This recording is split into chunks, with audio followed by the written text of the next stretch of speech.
ولتكن منكم أمة يدعون إلى الخير ويأمرون بالمعروف وينهون عن المنكر وأولئك هم المفلحون.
Tes 1 2.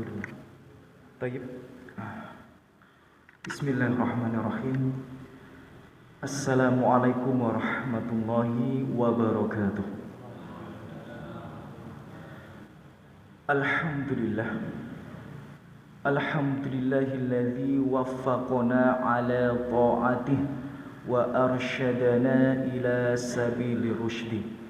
Segala puji hanya pantas dan tidak bosan-bosannya, tidak henti-hentinya kita panjatkan kepada Allah Jalla Jalaluh, karena atas berkat rahmat Allah Subhanahu wa taala, taufik dari Allah Subhanahu wa taala, sehingga sampai saat ini, sampai menit ini, sampai detik ini kita masih dimudahkan oleh Allah Subhanahu wa taala untuk melaksanakan ketaatan-ketaatan kepadanya. Dan sesungguhnya atas berkat rahmat Allah Subhanahu wa taala, atas petunjuk dari Allah Subhanahu wa taala, sehingga kita bisa merasakan nikmatnya hidayah, nikmatnya bisa mengenal mana yang benar, mana yang salah, membedakan mana yang hak, mana yang batil, mana yang halal, mana yang haram. Yang itu semua merupakan nikmat yang sangat besar yang telah Allah berikan kepada kita semuanya. Dan tidak lupa ikhwati fillah rahimani rahimakumullah, Bapak Ibu sekalian yang semoga selalu dijaga dan dirahmati oleh Allah Subhanahu wa taala. Tidak lupa Allahumma shalli wa sallim wa barik ala habibina al-mustafa Rasulillah Muhammad bin Abdullah wa ala alihi wa ashabihi wa man tabi'ahum bil huda ila yaumil qiyamah. Tayyib, Bapak Ibu sekalian, semoga selalu dijaga rahmat Allah Subhanahu wa taala. Sebelumnya saya mungkin minta maaf kalau datangnya tadi agak sedikit terlambat. Bahkan tadi saya sholatnya tadi di masjid pinggir jalan, khawatir nggak nutut maghribnya gitu ya. Ya, alhamdulillah ya, mungkin telatnya tidak lama-lama banget ya. Ya, alhamdulillah. Jadi insyaallah kita akan melanjutkan kajian kita di rumah Allah yang mulia ini, masih ya melanjutkan pembahasan sebelumnya, yakni kita mengkaji kitab Sahih Fikih Sunnah ya, yang ditulis atau dikarang oleh Abu Malik ya hafidhahullah taala, dan kita fokus pada bab toharoh. Di pertemuan sebelumnya kita sampai pada bab wudhu ya, sampai pada bab wudhu, bagaimana tata cara wudhu Rasulullah SAW dan juga apa saja rukun-rukun wudhu ya, apa saja rukun-rukun wudhu. Nah, insya Allah akan kita lanjutkan kajian kita, mungkin akan membahas tentang sunnah-sunnah wudhu ya, dan juga mungkin pembatal-pembatal dan hal-hal yang tidak membatalkan wudhu tapi menurut sebagian kaum muslimin itu membatalkan wudhu. Ya, insya Allah akan kita bahas ya. Semoga Allah mudahkan ya kita untuk menuntut ilmu agamanya. Tapi sebelum itu Bapak Ibu sekalian, perlu kita ketahui ya Bapak Ibu, bahwa dulu hal yang menginspirasi saya ya, mengapa kok saya itu tertarik untuk membahas kitab Toharoh ini. Mengapa? Karena faktanya di masyarakat itu Bapak Ibu, mereka itu sebenarnya banyak orang-orang baik ya. Mereka itu beribadah sholat 5 waktu ya. Mereka itu melaksanakan perintah-perintah Allah Subhanahu wa taala, menjauhi larangan-larangan Allah Subhanahu wa taala. Akan tetapi karena minimnya ilmu ya, karena minimnya ilmu mereka jatuh ke dalam kemaksiatan. Ya, karena minimnya ilmu mereka jatuh ke dalam kemaksiatan. Contohnya apa? Ya, contohnya ketika kita berangkat umroh, ya, banyak kita dapati orang-orang itu, ya, ketika di atas pesawat, kemudian masuk jadwal sholat, mereka tayamum. Ya, mereka tayamum, padahal di kamar mandinya airnya itu jangankan buat wudhu, buat mandi jenabah saja cukup gitu. Ya, jangankan buat wudhu, buat mandi jenabah saja cukup. Tapi banyak jamaah umroh itu tayamum. Ya, padahal seseorang itu tidak boleh bertayamum jika masih ya memungkinkan untuk menggunakan air. Ya. Jadi banyak jamaah-jamaah umroh itu bertayamum. Dan juga kita dapati ketika kita safar naik kereta misal, ya kan? Naik bis, banyak orang-orang sholat. Mereka sholat, bukan berarti tidak mau sholat, tapi mereka mau sholat. Cuma ilmunya kurang. Karena ilmunya kurang, akhirnya sholatnya tidak sah. Dan orang yang meninggalkan sholat pelaku dosa besar. Karena apa? Karena minimnya ilmu. Maka daripada itu saya tertarik untuk mengkaji bab toharoh ini, karena banyak perkara terkait toharoh ini yang ternyata kaum muslimin itu buta, dalam artian gak paham, akhirnya mereka jatuh pada dosa besar. Ya, contoh yang lainnya yang nanti akan kita bahas juga tentang bab toharoh, ya tentang wanita-wanita itu. Banyak wanita-wanita itu ketika harusnya mereka itu suci dari haid, tapi menganggap dirinya masih haid gitu. Misal sudah keluar keputihan, tapi keluar flek, mereka nganggep itu masih dalam kondisi haid. Akhirnya mereka nggak mandi jenabah, mereka nggak sholat 5 waktu, ya, mereka tidak menunaikan puasa. Padahal itu semua hukumnya wajib, sudah suci. Bahkan ketika kami sudah mengkaji tentang bab toharoh, khususnya tentang darah wanita, ya, di Mojokerto, ya, langsung ada wanita yang angkat tangan. Ustadz, umur saya 30 tahun Ustadz. Dari awal haid, dari awal saya haid mungkin umur 12 tahun, itu selalu, ya, saya anggap dalam mindset saya Ustadz, itu setelah keputihan 2 hari flek itu saya anggap masih dalam kondisi haid. Dan itu dimulai dari awal dia menstruasi. Dari dulu umur mungkin 12 tahun, sekarang sudah 30 tahun. Berapa tahun itu dia menjalani hal yang seperti itu? 18 tahun. Berarti 1 bulan ada 2 hari yang harusnya dia sholat, dia tidak sholat. 2 hari itu 10 kali sholat. 1 tahun 120 kali sholat. 18 tahun berapa ribu kali sholat yang ditinggalkan. Padahal kalau kita merujuk pada fatwa para ulama, khususnya misal saya bin Bas, ketika ditanya apa hukumnya orang meninggalkan sholat karena jahil. Beda loh ya, orang meninggalkan sholat dengan sengaja sama orang meninggalkan sholat karena jahil. Misal jenengan dulu waktu masih SMA nggak sholat gara-gara males sholat, itu nggak ada kodok. Paham? Nggak ada kodok. Tapi apabila orang meninggalkan sholat karena jahil, maka wajib kodok. Wajib kodok. Wajib kodok. Ini fatwanya Syekh bin Bas, bukan fatwanya Armedi, ya. Ini fatwanya siapa? Syekh bin Bas. Itu kalau umurnya 30 tahun. Lah kalau umurnya sekarang sudah 60 tahun. Ya, lihatlah bagaimana pentingnya ilmu dalam syariat kita.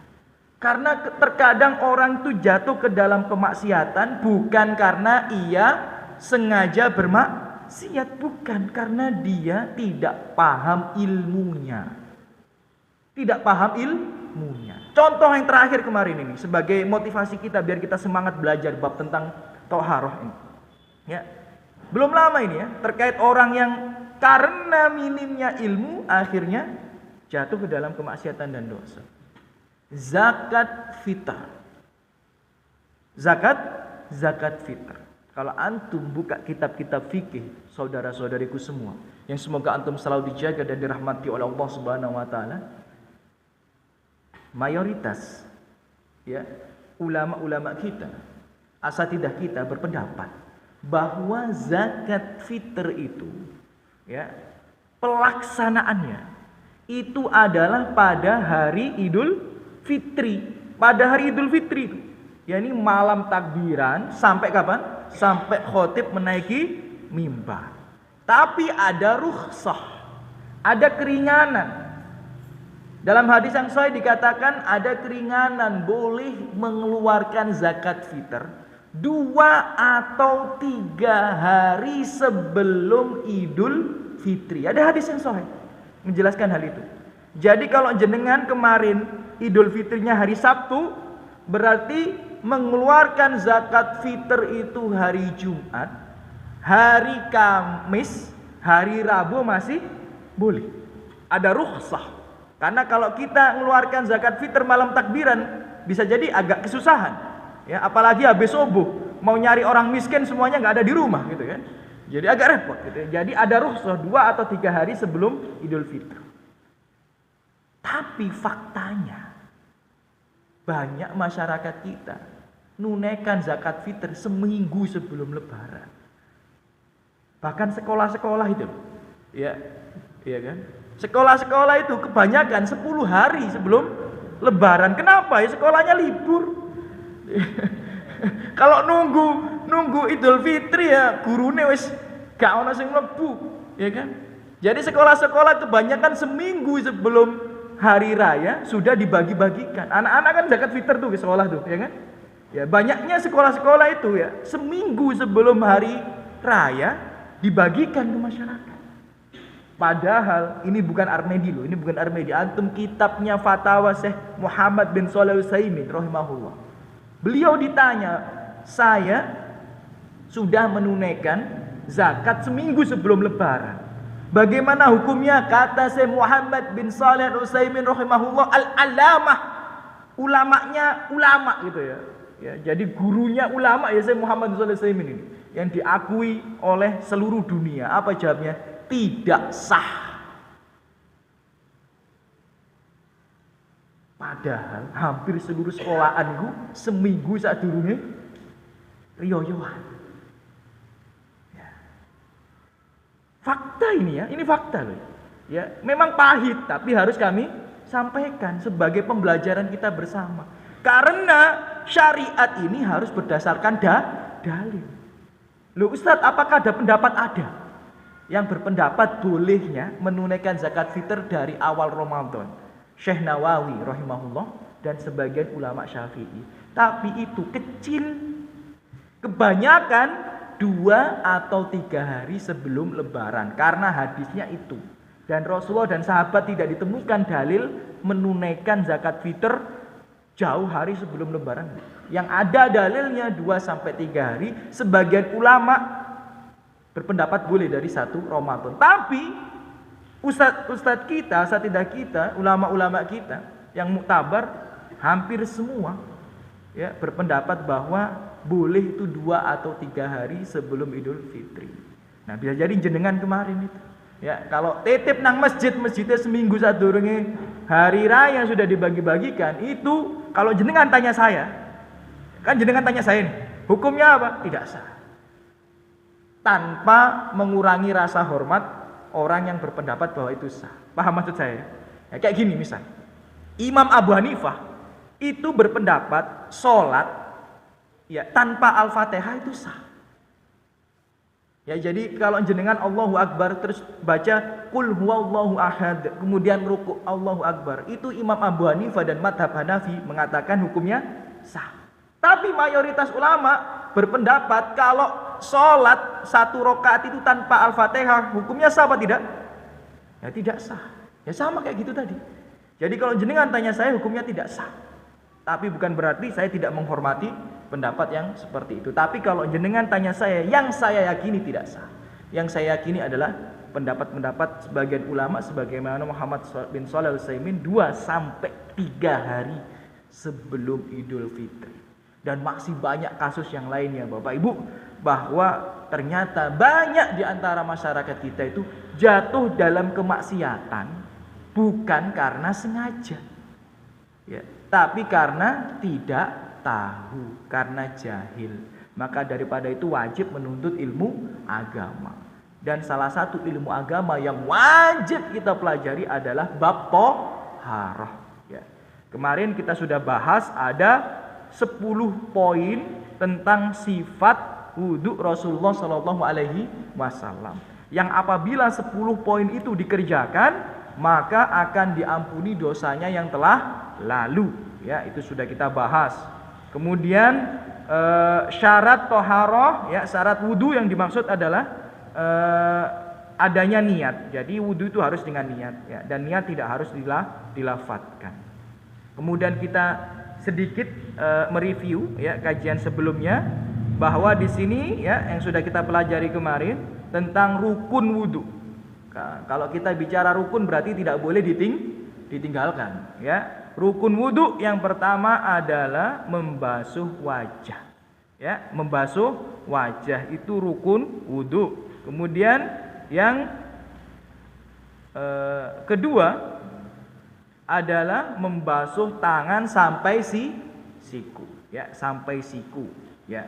Dan pendapat yang paling selamat adalah siku itu termasuk bagian anggota wudu. Jadi kalau basuh sikunya ikut dibasuh.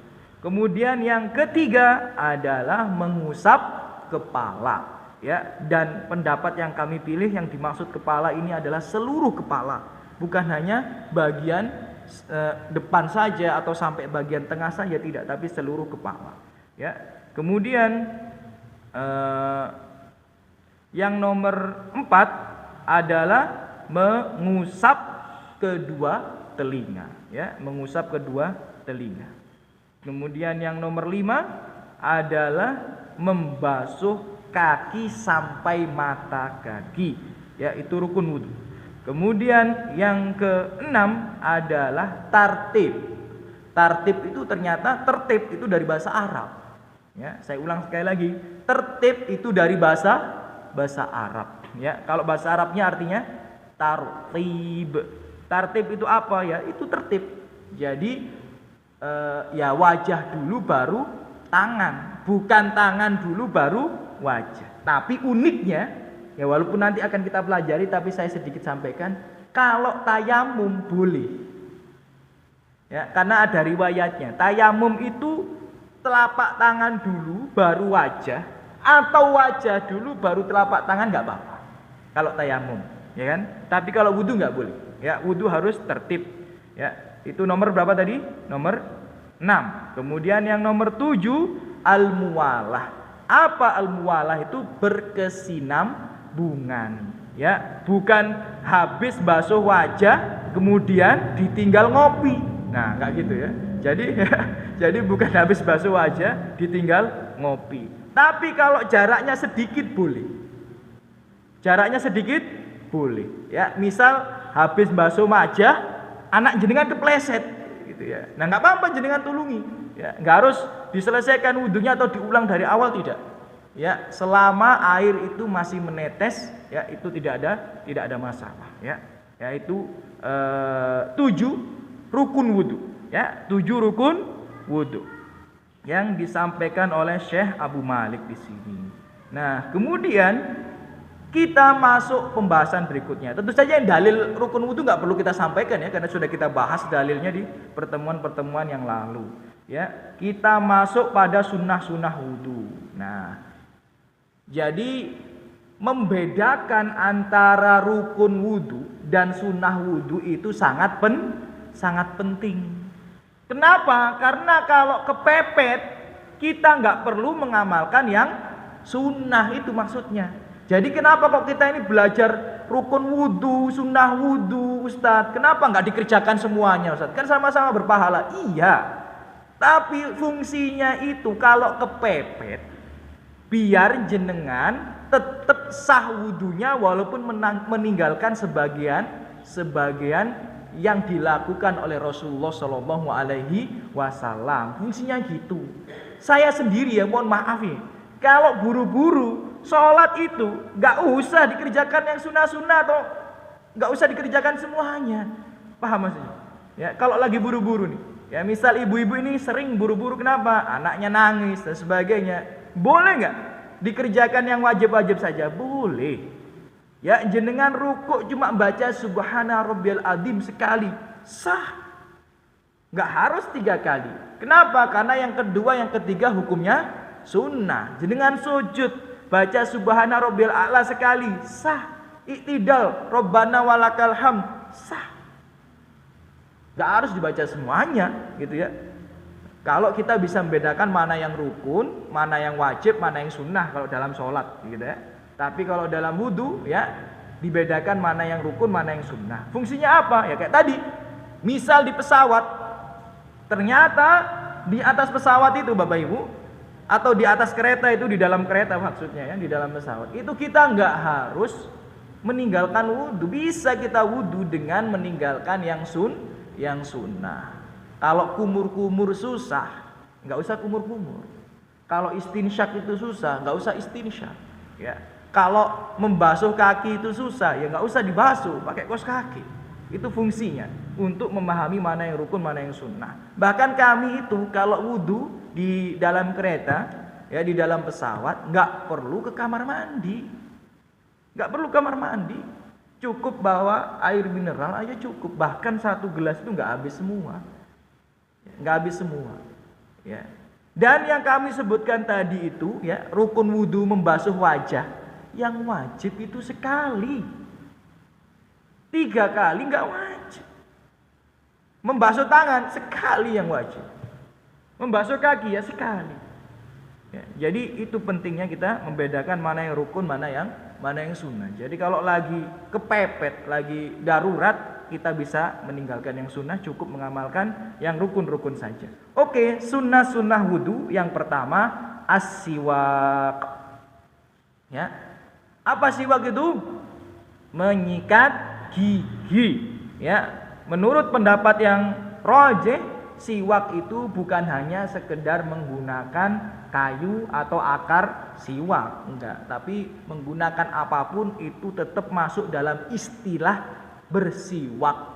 Bahkan ulama mengatakan menggunakan, mohon maaf ya ini, jari telunjuk itu termasuk bersiwak.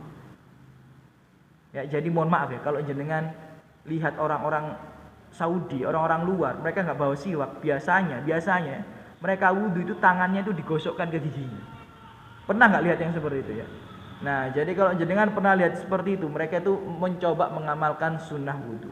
Jadi sunnah wudhu itu sebelum wudhu itu bersiwak. Ya, hadisnya mana? Ya, hadisnya sudah kita bahas di sunnah fitrah.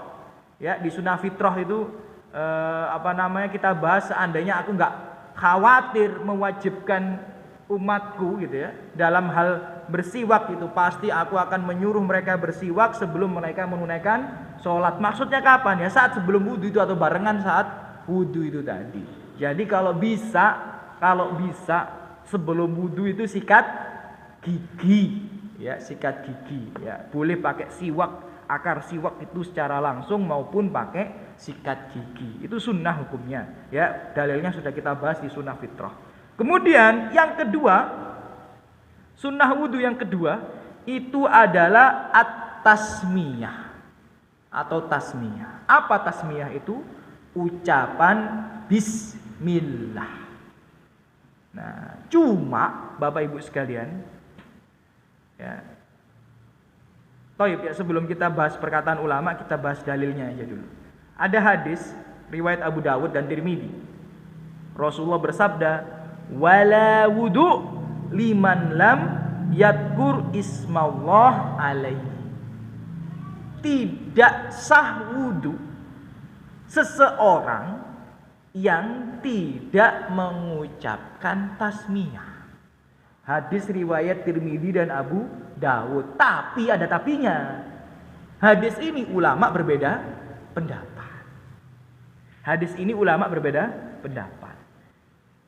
Ya, sebagian ulama mengatakan hadis ini bisa dipakai. Karena mereka mengatakan hadis ini bisa dipakai, maka tasmiyah hukumnya wajib, bukan masuk kategori sunnah. Ya. Sebagian ulama seperti sebagian mazhab Syafi'i berpendapat bahwa hukum tasmiyah sebelum wudu wajib. Jadi kalau bisa jangan lupa. Ya, jangan lupa mengucapkan tasmiyah. Beda loh ya. Tasmiyah sama basmalah. Kalau tasmiyah itu bismillah, kalau basmalah itu bismillahirrahmanirrahim. Ya. Jadi sebagian ulama mengatakan wajib, tapi mayoritas ulama berpendapat hadis ini dhaif. Ya, jadi hukumnya sunnah. Ya, hukumnya sunnah menurut riwayat-riwayat yang lain. Jadi tidak sampai pada derajat wajib. Karena hadisnya Utsman yang sudah kita bahas di pertemuan yang lalu, yang menggambarkan sifat wudunya Rasulullah, Utsman bin Affan tidak menyebutkan tasmiyah di situ. Ya, padahal Utsman mengatakan seperti ini Rasulullah berwudu, tapi Utsman tidak menyebutkan ada tasmiyah. Ya, maka di situ menunjukkan bahwa tidak wajib hukumnya. Walaupun ulama berbeda pendapat, tapi kami dan memang penulis hafizahullah condong pada pendapat yang hukumnya sunnah. Makanya dimasukkan dalam sunnah-sunnah wudu. Tapi kalau bisa ya diusahakan jangan lupa, karena ada perbedaan pendapat di sini.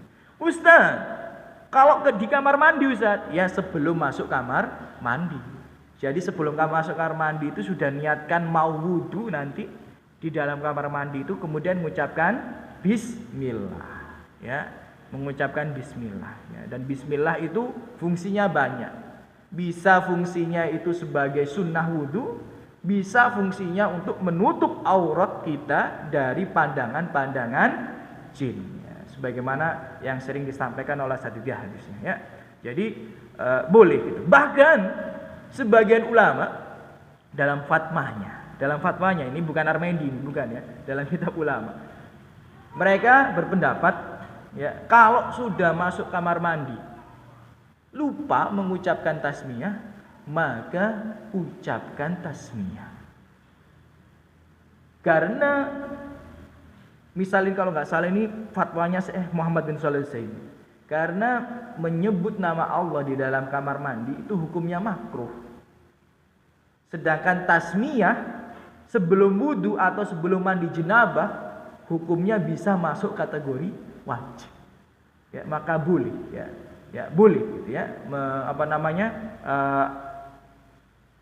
Melaksanakan yang seperti itu, ya. Sama seperti kalau kita sholat Jumat, ya, seperti itu, ya. Jadi walaupun khutbah itu berlangsung, kita masih melaksanakan sunnah tahiyatul masjid, gitu, ya. Walaupun adzan berkumandang, kita masih melaksanakan sunnah tahiyatul masjid, karena ada yang harus kita pilih di antara dua hal tersebut. Nah, taib, itu sedikit penambahan wawasan, ya, supaya jenengan wawasannya terbuka, ya, bahwa pendapat tentang tasmiyah itu ternyata berbeda-beda. Taib, yang ketiga, sunnah wudu yang ketiga, ghuslul kafaini fi awwali, yakni membasuh kedua telapak tangan di awal wudu, ya. Jadi Bapak Ibu, ternyata membasuh telapak tangan yang 3 kali itu loh, itu hukumnya apa? Sunnah, tidak masuk kategori wajib. Jadi kalau jenengan lagi safar, ditinggalkan nggak apa-apa. Jadi bawa air mineral kecil itu langsung ditumpahkan sedikit, diusap di wajah langsung, nggak ada masalah. Nggak usah dicuci dulu tangannya, nggak usah, ya, karena hukumnya apa? Sunnah, ya. Dalilnya ya seperti hadis riwayat Bukhari itu, ya, hadis riwayat Bukhari itu, fa afrogo ala kafaihi salasa miror fagosalaha.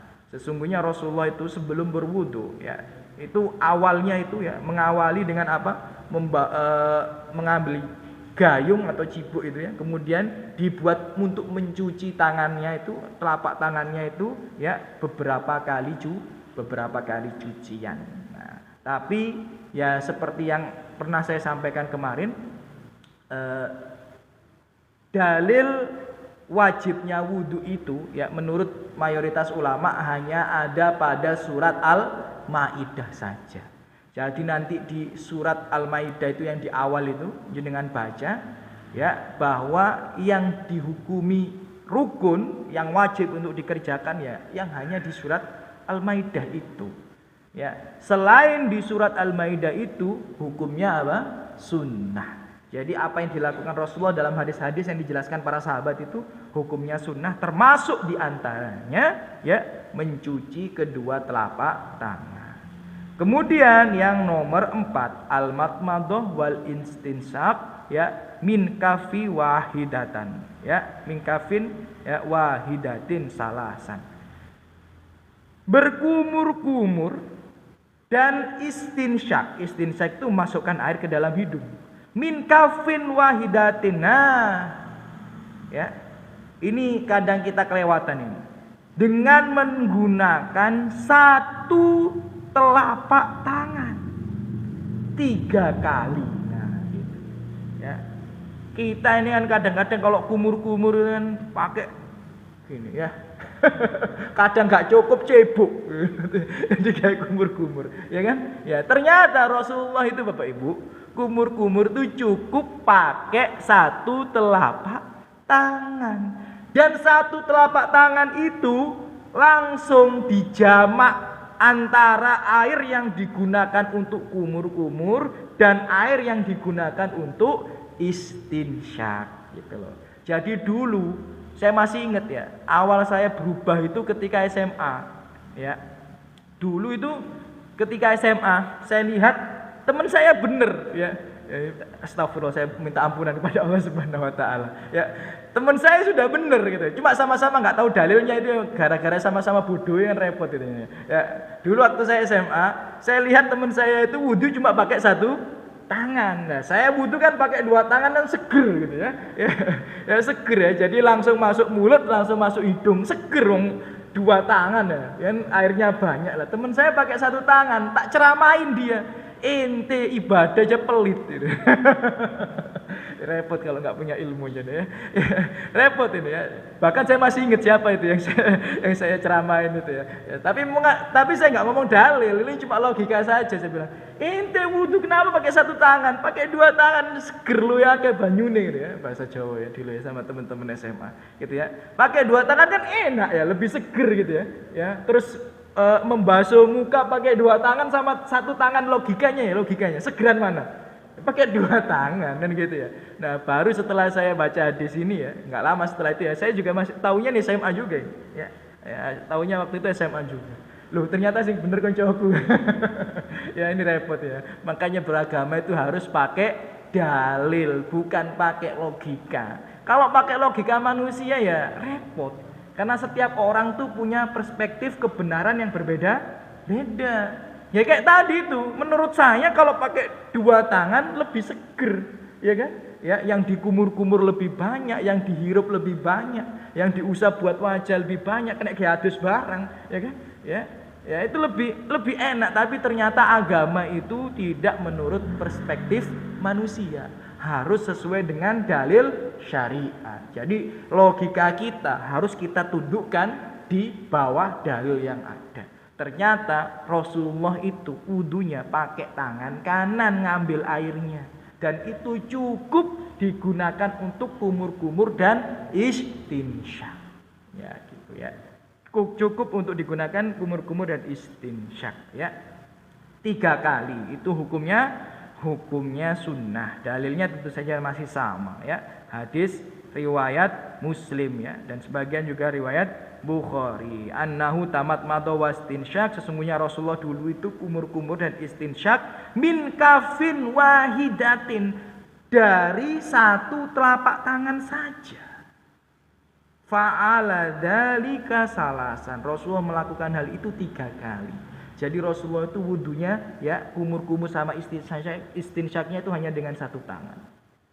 Ya, satu tangan 3 kali. Itu sunnahnya. Ya, itu sunnahnya. Ya. Kalau belum mengamalkan hal itu, ya diamalkan. Karena bukti cinta kita kepada Allah adalah mengikuti Rasulullah sallallahu alaihi wasallam. Qul in kuntum tuhibbunallah fattabi'uni. Wahai ya manusia, kalau kalian mengatakan bahwa kalian itu cinta sama Allah, ikuti aku. Ya, aku siapa yang dimaksud? Rasulullah sallallahu alaihi wasallam. Kemudian yang nomor 5, ya. Yang nomor 5, al-mubalaghah fil madmadah wal istinsyak li ghairi sha'im. Yakni berkumur-kumur dan istinsyak dengan kuat selama tidak sedang berpuasa, ya, berkumur-kumur dan istinsyak dengan kuat selama tidak sedang berpuasa. Jadi pertanyaannya nih, kalau kita berpuasa tetap kumur-kumur dan istinsyak apa tidak? Tetap, karena Rasulullah mengatakan, ya, kalau tidak sedang berpuasa, kumur-kumur sama istinsyaknya dikuatkan. Berarti kalau sedang berpuasa tetap tapi dilemahkan gitu loh ya. Ya, maksudnya apa? Ya kalau kumur-kumur sing kenceng, ya, kumur-kumur itu sing kenceng. Jadi putaran airnya itu kuat di mulut. Kemudian hirupan airnya di hidung juga kuat gitu. Tapi ojo kekencengan, ngeluh sampean ya. Ya kalau kekencengan ya ngeluh ya. Nah, dalilnya mana? Karena kita tidak boleh berbicara agama tanpa dalil, nggak boleh ya. Dalilnya hadis riwayat Nasa'i, Ibnu Majah, Ahmad, Abu Dawud. Ya. Apa dikatakan di sini oleh Rasulullah sallallahu alaihi wasallam? Wa balik, bersungguh-sungguhlah kalian fil istinsyak, dalam istinsyak illa antakuna shaiman, kecuali kalian dalam kondisi sedang berpuasa. Jadi kalau tidak berpuasa harus dikuatkan kumur-kumur sama istinsyaknya. Kemudian sunnah yang nomor 6 dalam berwudu, taqdimul yumna alal yusra, mendahulukan yang kanan daripada yang kiri. Itu hukumnya sunnah. Jadi kalau ada orang wudu tangan kiri dulu baru tangan kanan, sah apa tidak wudunya? Sah. Karena hukumnya sunnah. Cuma tidak dapat fadilah apa? Diampuni dosa-dosanya yang telah lalu tadi. Karena Utsman itu dalam hadisnya mengatakan, siapa yang berwudu seperti ini nih, seperti Rasulullah berwudu gitu ya. Kemudian dia khusyuk sholat 2 rakaat, ghufira lahu ma taqaddama min dambi, diampuni dosa-dosa yang telah lalu. Jadi kalau dibilang sah enggak wudunya, ya sah saja. Cuma fadilah-fadilah yang lain itu tidak dapat dia. Ya, contoh fadilah yang dibukakan seluruh pintu surga untuknya. Kenapa? Karena dalam lafaz itu siapa yang berwudu dengan sempurna, siapa yang menyempurnakan wudunya. Maksudnya yang rukun, yang sunnah dimaksimalkan dalam pengerjaannya. Baik. Ya.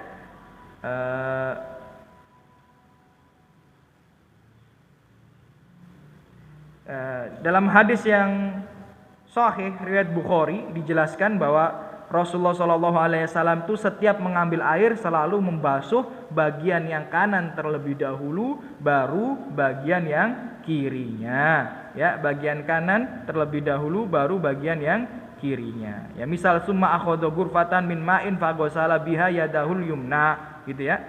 Mengambil air, ya, kemudian membasuh ya tangan kanannya. Summa akhadha ghurfatan min ma'in faghasala biha yadil yusra. Kemudian mengambil air dan membasuh ya dengannya tangan kirinya. Jadi selalu ya mendahulukan yang kanan dari yang kiri, tapi menurut mayoritas ulama hukumnya hanya sunnah, tidak sampai pada derajat wajib.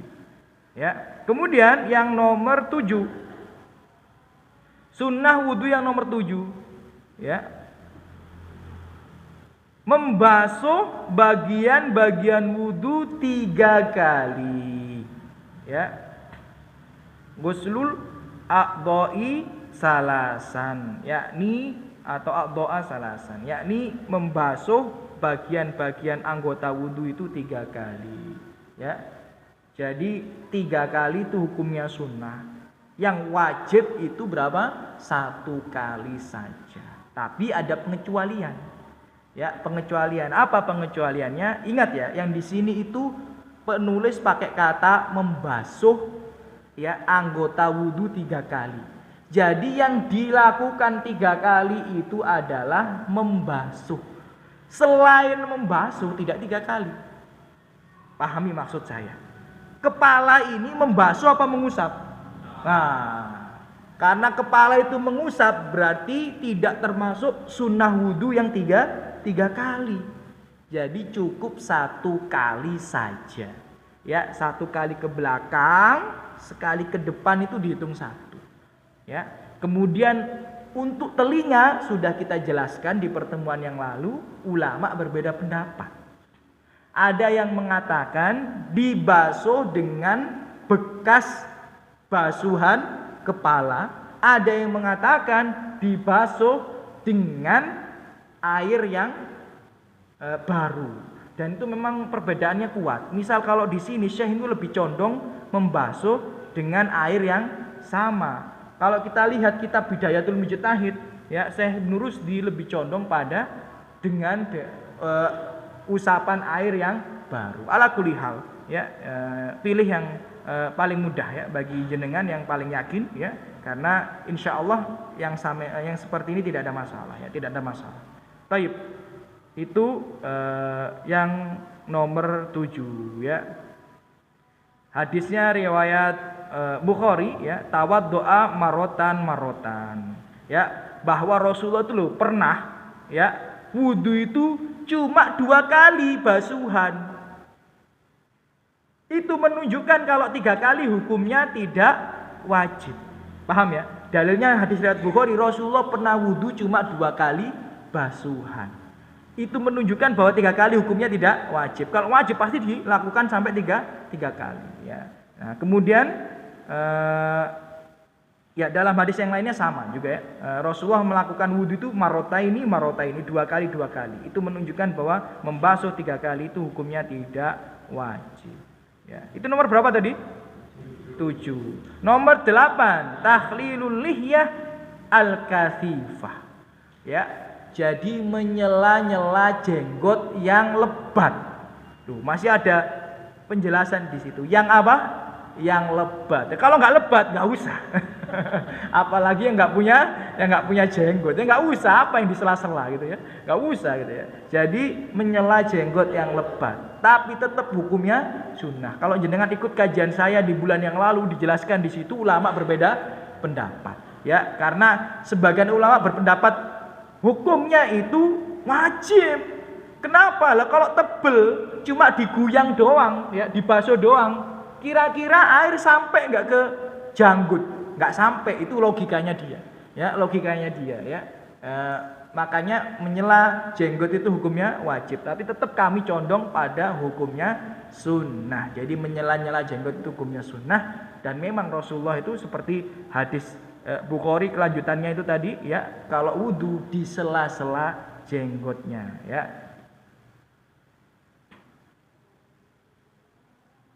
Bahkan dalam riwayat Rasulullah mengatakan hakada amaroni Robbi azza wa jalla. Seperti inilah Robku itu memerintahkanku, gitu loh, ya, ngajarin aku itu kayak gitu. Kalau punya jenggot lebat, ya, kalau wudu diapakan? Di sela-sela. Hadis riwayat Abu Dawud. Kemudian yang nomor 9, ya, memijat, ya bener ya, memijat ya. Yang penting jangan paham maksud saya. Memijat anggota wudu. Paham ya? Jadi memijat anggota wudu itu maksudnya membasuhnya dengan menyentuhnya. Paham? Jadi air ini kita bawa, kita basuhkan seperti ini gitu loh ya. Jadi dengan disentuh. Jadi bukan keran dikucurkan kemudian tangan diselonjorkan gitu ya. Ya. Tapi kalau seandainya seperti itu sah nggak wudunya? Sah. Karena yang seperti ini hukumnya sunnah. Jadi kalau jenengan lihat orang-orang biasanya itu ya, yang sebelah-sebelah kan kerannya dibuka, sikile diuncal-uncal gitu ya. Ya kan gitu kan biasanya kan. Ya biasanya dia aras-arasen bungkuk, ya kan? Aras-arasen bungkuk ya, kerannya dibuka kemudian yang penting diuncal-uncal, diputar kanan kiri, udah selesai, ya kan? Sah apa tidak? Selama seluruh kakinya sampai mata kaki basah, maka hukumnya sah. Kenapa? Karena memijat bagian anggota wudu itu hukumnya sunnah, ya, hadis riwayat Ibnu Hibban, ya.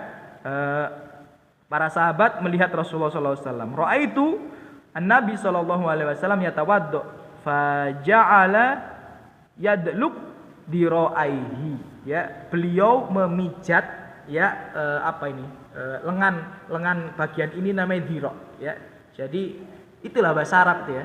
Jadi kadang kalau diterjemahkan ke bahasa Indonesia itu bingung, karena dalam bahasa Arab itu dari sini sampai sini ada namanya. Dari sini sampai sini ada namanya, dari sini sampai sini ada namanya. Lah kita bahasa Indonesia apa coba? Sini sampai sini, ya tangan, gitu. Akhirnya nerjemahkan agak bingung gitu ini, ya. Karena dalam bahasa Arab ini dan ini dirok namanya, gitu ya. Ya ini sampai sini itu kaf, gitu ya. Kita tangan, telapak tangan, ya tangan kabeh bingung hari ini, ya. Ya jadi kadang Ustadz itu tidak bisa menerjemahkan ke bahasa Indonesia, bukan berarti dia nggak bisa. Karena kosakata dalam bahasa Indonesia ini terlalu sedikit untuk bisa menerjemahkan semua kosakata yang ada dalam bahasa Arab gitu ya. Ya jadi Rasulullah itu memijat, ya, tangan bagian sini. Itu para sahabat melihat seperti itu. Jadi kalau bisa jenengan kalau wudu itu sambil diusap pakai tangan gitu ya, sambil digerak-gerak disentuh dengan tangan, bukan hanya digrojok bahasa kita ya, bukan hanya digrojok. Baik, masuk adzan isya. Ya, adzan dulu nanti kita lanjutkan sedikit ya kalau sempat insyaallah. Tafadhol.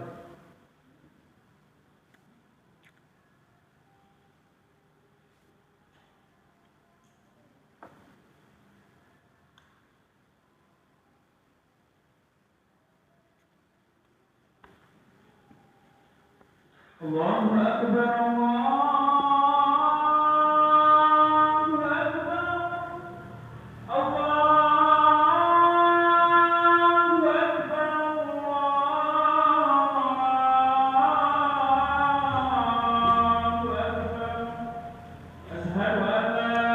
Jazakallah khair.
Baik.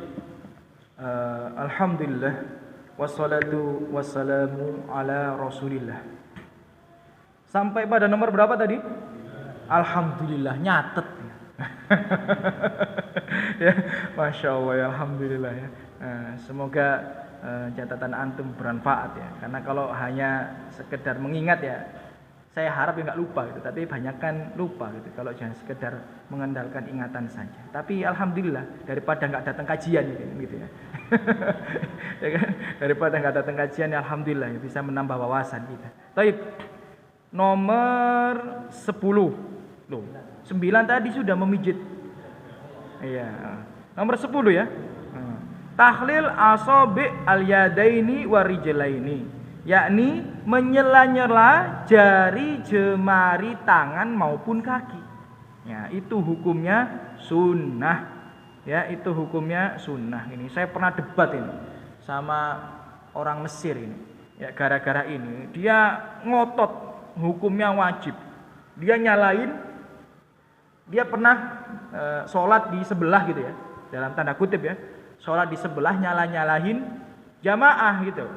Ya dibilang ini wudhu macam apa? Kok wudhu nggak disela-sela tangannya, kakinya nggak disela-sela gitu ya? Ya dia nyalain. Terus saya malah saya lain dia gitu. Loh ente yang salah gitu ya.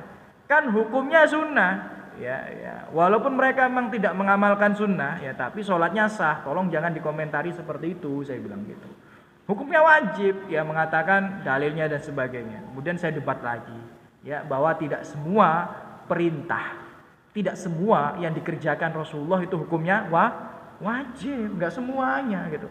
Kalau semua perintah hukumnya wajib repot, ya jadi pahami baik-baik ya Bapak Ibu sekalian. Kalau ada perintah di dalam Al-Quran dan As-Sunnah, memang hukum asalnya itu wajib, tapi tidak semua hukumnya wajib. Ya tidak semua hukumnya wajib. Kadang hukumnya itu sunnah. Kalau dalam usul fikih itu mandub istilahnya ya. Jadi tidak wajib, ya ini mandub atau sunnah. Dalilnya hadis riwayat Baihaqi ya, asbigil wudu, sempurnakanlah wudu, wa khalil asabi, dan sela-selalah jari jemari. Itu perintah Rasulullah SAW, tapi perintah di sini hukumnya sunnah. Ya, misal Rasulullah memerintahkan kalau kencing itu dengan jongkok gitu. Tapi Rasulullah pernah kencing dengan berdiri. Itu menunjukkan bahwa perintah kencing dengan jongkok hukumnya sunnah. Tapi tolong ya, jangan remehkan sunnah. Karena sunnah gak dikerjain gitu ya. Sunnah gak dikerjain repot gitu ya. Justru dengan sunnah itu kita tidak sadar sedang mengumpulkan banyak pahala gitu loh. Ya kan? Ya, sunnah itu tidak sadar kadang-kadang ternyata banyak pahala yang sudah kita kumpulkan karena amalan sunnah itu. Ya, kemudian poin yang nomor 11, sunnah-sunnah wudu yang nomor 11, az-ziyada fil ghusli ala mahalil fard. Nah, apa ya kalau diterjemahkan dalam bahasa kita yang enak ya, mudah itu ya. Az-ziyada fil ghusli ya ala mahalil fard. Menambahkan area wudu ya, area anggota wudu ketika dibasuh atau diusap. Jadi kalau jenengan wudu itu tolong jangan pas anggota wudu ya. Kalau bisa sunnahnya itu apa? Dilebihkan sedikit, maksudnya gitu ya. Jadi sunnah menambahkan area ya anggota wudu yang dibasuh maupun diusap. Itu loh ya. Dalilnya mana? Dalilnya hadis riwayat Bukhari dan Muslim. Inna ummati ya'tuna yaumal qiyamah buron muhajjalina min asaril wudu. Sesungguhnya umatku itu datang nanti di hari kiamat dibangkitkan. Itu kelihatan dari bekas wudunya. Maka Rasulullah SAW memerintahkan kalau bisa kita menyempurnakan atau melebihkan ya anggota-anggota wudu yang kita basuh atau kita usap. Jadi kalau siku ya ojo dipres pas siku banget sampai dipandengi wis ini siku ini sah nih. Opo angele ditambahi sedikit. Paham maksudnya ya? Ya kalau wajah di sini nggak usah sampai jenengan ini cuma sampai sini saja. Nggak usah repot-repot, tambahi sedikit agak ke bawah. Ya gitu ya. Kaki ya nggak usah sampai diukur beneran sampai mata kaki ya, ditambahi sedikit. Bahkan ini ya, kita bicara soal ilmu ya, ini ilmiah ya, ilmiah. Ya, semoga nggak ada syubhat di sini biar jenengan. Abu Hurairah itu kalau wudu, ya Abu Hurairah ini hadis dalam Bukhari Muslim ya. Kalau wudu itu basuhnya sampai ke tiang. Ya. Ketika ditanya kenapa melakukan hal itu, ini ijtihadnya Abu Hurairah loh ya. Ya jadi kalau ijtihad sahabat itu belum tentu benar. Ya ijtihad sahabat itu belum tentu benar ya. Tapi ya kita hormati ijtihad beliau. Jadi Abu Hurairah kalau wudu itu sampai ke tiang.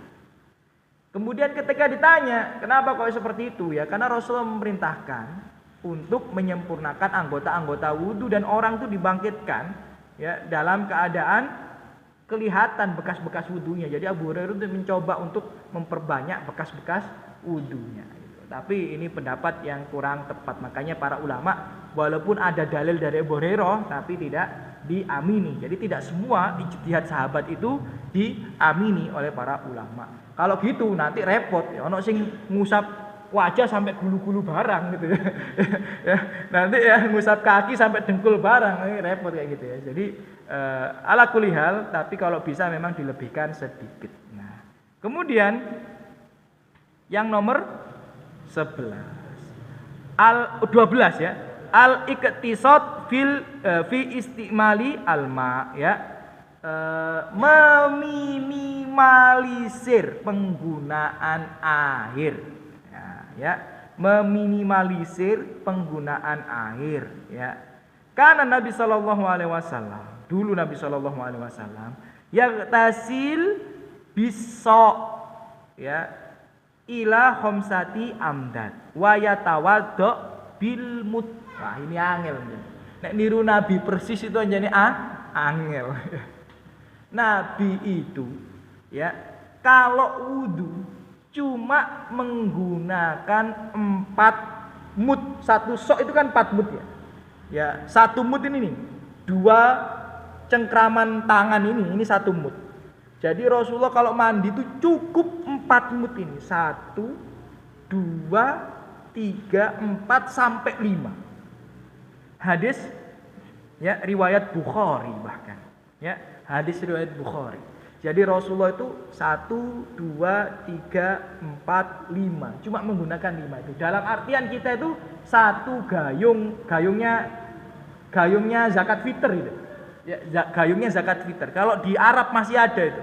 Ya, soknya yang buat nimbang zakat fitr itu di Arab Saudi itu masih ada. Satu sok itu masih ada. Ya, kalau kita literan kita itu ya, literannya Saudi itu satu sok itu masih ada. Ya Rasulullah cukup pakai satu sok. Kita 2 ember gak cukup. Ya, sampai jeding diisi penuh, entek diisi mana? Masya Allah. Ya, Masya Allah gitu ya. Nah, kemudian wa yatawaddo bil mud, sedangkan Rasulullah kalau wudu itu menggunakan satu mud. Ya satu mud ya kurang lebih ya 1 gelas air ini. Ini 1 mud ini. Ya. Atau paling maksimal itu 1 mud ya gelas aqua 600 ml itu, atau botol aqua 600 ml itu ya. Itu paling maksimal mudnya orang yang gede gitu ya, itu ya segitu itu ya. Jadi kalau dia orangnya besar ya, mudnya itu kan besar, ya paling besar ya mudnya orang ya paling 600 ml aqua botol itu. Nah, kira-kira bisa nggak wudu pakai segitu? Belum bisa ya, berarti ada keinginan untuk bisa. Tapi lihatlah ya, ini kata para ulama ya, bukan kata saya ya. Ini saya lupa ya, Syekh siapa itu, saya pernah mendengarkan muhadharahnya, tapi saya lupa Syekh siapa. Ini cuma sudut pandang dia pribadi loh ya, ini nggak ada dalilnya loh ya, ini sudut pandang dia pribadi saja. Dia mengatakan seperti ini, antum kalau pengen lihat, ini bahasa saya ini, antum kalau pengen lihat orang itu suka ngamalkan sunnah atau tidak, perhatikan dia ketika wudhu. Ya ini syekhnya bilang kayak gitu. Ya, jadi antum kalau pengen memperhatikan orang itu ngamalkan sunnah atau tidak, perhatikan dia ketika wudhu. Nek wudhu kerane grojok, nah berarti biasanya nggak suka mengamalkan sunnah, atau males-malesan ngamalkan sunnah, atau tidak memperhatikan sunnah. Tapi kalau wudhu itu kerannya dibuka tipis-tipis, nggak usah dibuka maksimal. Nah, dia itu orang yang suka mengamalkan sunnah. Ingat ya, ini sudut pandang beliau saja ya. Ini nggak ada dalilnya ini. Cuma beliau tuh ya nasihat itu. Ini fungsinya buat apa? Buat golek mantu. Nah, ya, jadi nek sampean pengen merhatikan golek mantu, pandeng ngono gitu. Nek wudhu grojok-grojok apa tipis-tipis gitu ya. Ya, nek grojok-grojok wah gak seneng amal sunnah. Nah, tapi ini saya ulang sekali lagi ya. Ini hanya sudut pandang ya seorang syekh atau seorang alim saja. Ya, tidak ada dalilnya sebagainya. Cuma ini mungkin dari pengalaman beliau ya, pengalaman hidup beliau melihat orang yang memperhatikan sunnah atau tidak. Jadi kalau wudunya full, biasanya itu enggak terlalu memperhatikan sunnah. Ya, biasanya enggak terlalu memperhatikan sunnah. Kecuali nek panas ya keringetan ya wajar lah sekalian adus gitu. Ya kan? Ya. Ya, tapi kalau lagi biasa-biasa saja ya perhatikan. Itu bisa dilihat dari situ kata syekhnya. Ya, tapi saya lupa Syekh siapa itu. Saya lihat muhadharahnya waktu itu. Baik. Nomor berapa ini? Nomor 13. Ini kita selesaikan aja ini sunnah wudu ini, ya. Nomor 13 ad-du'a ba'dal wudu. Ya, berdoa setelah wudu. Hukumnya sunnah. Ya, asyhadu an la ilaha illallah wahdahu la syarikalah wa asyhadu anna Muhammadan abduhu wa rasuluh. Ya. Allahumma ja'alni minat taubin wa ja'alni minal mutatahhirin. Cukup sampai di situ saja. Enggak usah ditambah-tambahi karena enggak ada dalilnya. Ya, saya ulang sekali lagi, kita beragama harus pakai dalil karena ada Al-Qur'an, ada sunnah, ada aturan mainnya. Kalau beragama sesuai dengan perspektif manusia, perorangan, perkelompok, nanti ibadah kita ini mau macam-macam. Kenapa kok ibadah itu macam-macam? Di sini kayak gini dzikirnya, di sana kayak gitu dzikirnya, di sini seperti ini ritual ibadahnya. Kenapa? Karena mereka tidak ikut aturan baku yang sudah ada. Kalau mereka sepakat hanya menggunakan Al-Quran dan As-Sunnah, ya insya Allah bedanya cuma tipis-tipis saja. Ya, kenapa kok sampai beda-beda kayak gitu? Karena mereka mencoba ya menggunakan aturan-aturan yang tidak sesuai dengan aturan Al-Quran dan As-Sunnah. Ya, makanya sampai di beberapa pondok pesantren di Mojokerto habis sholat itu sampai goyang-goyang tangannya kayak gini ada. Ya, Kenapa ya? Karena mereka bikin aturan sendiri. Ada Al-Qur'an, ada Sunnah, kenapa kok ditinggalkan gitu ya? Jadi cukup di situ. Asyhadu an la ilaha illallah wahdahu la syarikalah wa asyhadu anna Muhammadan abduhu wa rasuluh. Allahumma ij'alni minat taubina wa ij'alni minal mutatahhirin. Apa katanya? Illa futihat salahu abwabal jannah samaniyah yadkhul min ayyasha. Ya, tapi syaratnya adalah apa? Dia wudu harus dengan sempurna. Ya, dia wudu dengan sempurna, dengan baik, ya, sunnah-sunnahnya dikerjakan. Kemudian setelah wudu, dia berdoa seperti yang sudah diajarkan oleh Rasulullah, akan dibuka pintu-pintu surga yang 8 itu untuknya, dan dia boleh masuk lewat pintu yang mana saja ia suka. Masya Allah. Ya, Masya Allah. Ya. Kemudian yang terakhir, yang nomor 14, sunnah wudu yang terakhir, sholat rokaatain ba'dal wudu, yakni sholat 2 rakaat setelah wudu. Ya, dalilnya ya seperti di awal itu ya, man tawaddo'a nahwa wudu'i hada, siapa yang wudu sebagaimana aku wudu, yang ini merupakan wudu Rasulullah sallallahu alaihi wasallam, hadis Utsman gitu ya.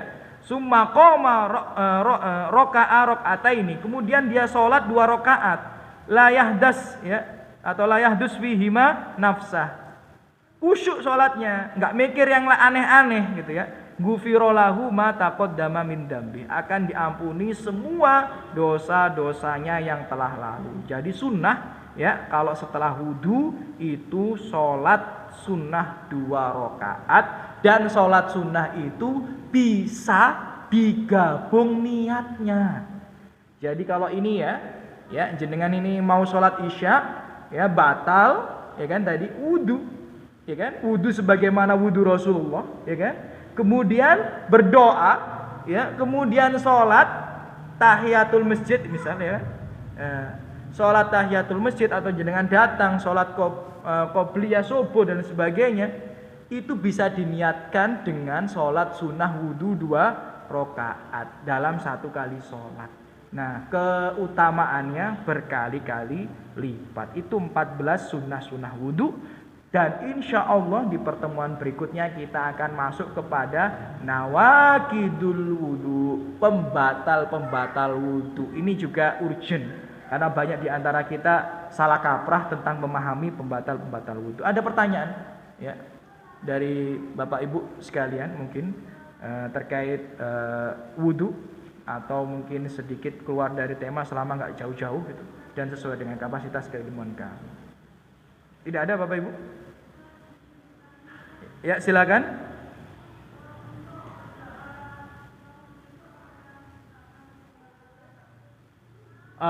Apakah berdoa setelah wudu disunahkan mengangkat tangan? Nah, ini dulu pernah saya jawab di sini kalau nggak salah. Ya, ada yang masih ingat jawabannya? Nanti dikasih hadiah sama panitia mesin. ya. Ada yang ingat jawabannya ini ya. Jadi menurut ulama Bapak Ibu, doa itu dibagi menjadi 2 macam. Doa dibagi menjadi 2 macam. Pertama, doa yang bernilai zikir. Kemudian yang kedua, doa yang bukan zikir.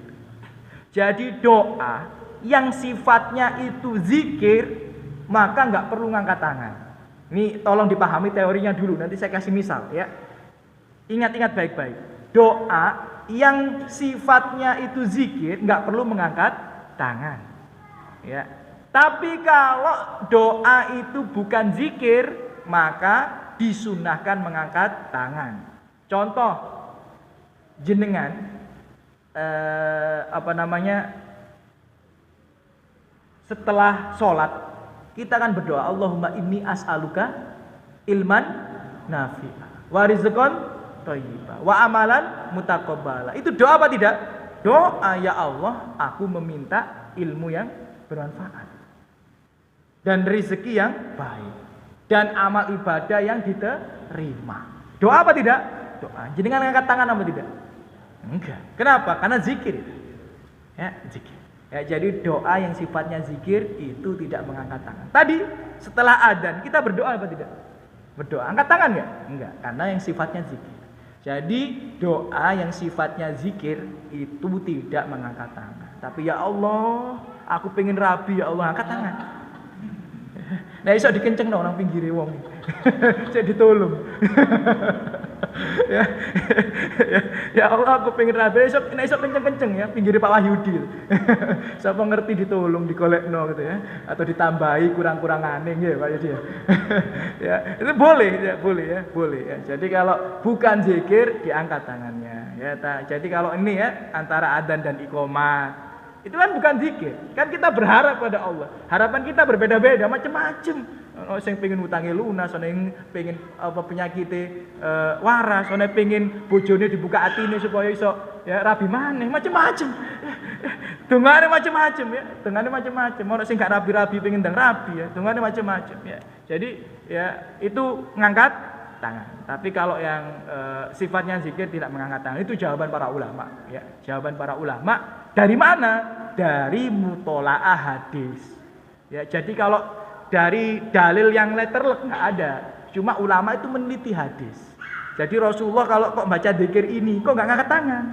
Rasulullah ketika baca zikir ini kok nggak mengangkat tangan. Akhirnya ulama membagi zikir menjadi dua. Zikir yang sifat doa ya dibagi menjadi dua. Doa yang sifatnya zikir dan bukan zikir. Mungkin itu yang bisa kami sampaikan. Mohon maaf kalau ada kesalahan kata dari kami atau sikap atau ada yang kurang baik, itu kekurangan kami pribadi. Lebihnya taufik Allah Subhanahu wa taala. Alhamdulillah. Oh, masih ada lagi. Gimana ini? Enggak apa ya? Oke, terakhir ya. Oh iya, zakat. Ya jenengan zakati di rumah. Ya anggap aja sodako. Ya, anggap saja sodako. Kalau jenengan pengen dapat pahala, jenengan datangi sekolahan yang jenengan ajari. Loh, bener apa tidak? Ya bener. Jadi sekolahnya akhirnya mengamalkan sunnah. Jenengan menyelamatkan zakat ribuan siswa. Pahalanya sangat luar biasa jenengan. Ya, nggih apa mboten? Nggih gitu ya. Siapa tahu Allah itu memang pengen ya sekolah itu berubah lewat perantaraan jenengan gitu. Ya, amin gitu ya. Ya, bisa jadi ya. Jadi pelaksanaannya 2 atau 3 hari sebelum Idul Fitri. Ya, 2 atau 3 hari sebelum Idul Fitri. Baik, alhamdulillah salatu wassalamu ala Rasulillah. Semoga yang hadir di sini dibalas oleh Allah Subhanahu wa taala dan sebaik-baiknya balasan, diangkat derajatnya, diampuni dosa-dosanya, dilimpahkan rahmat oleh Allah, dilapangkan rezekinya, diangkat musibah, masalah, penyakit yang menimpa dirinya maupun keluarganya, dan kita diberikan taufik oleh Allah Subhanahu wa taala untuk istiqomah di atas ketaatan, ya, kemudian dimudahkan untuk terus mengamalkan Al-Qur'an dan As-Sunnah sampai meninggal dalam keadaan husnul khotimah dan dibangkitkan oleh Allah Subhanahu wa taala bersama-sama kita dimasukkan ke dalam surga. Amin ya rabbal alamin. Kita tutup dengan doa kafaratul majelis. Subhanakallahumma wa bihamdika asyhadu an la ilaha illa anta astaghfiruka wa atubu ilaik. Assalamualaikum warahmatullahi wabarakatuh.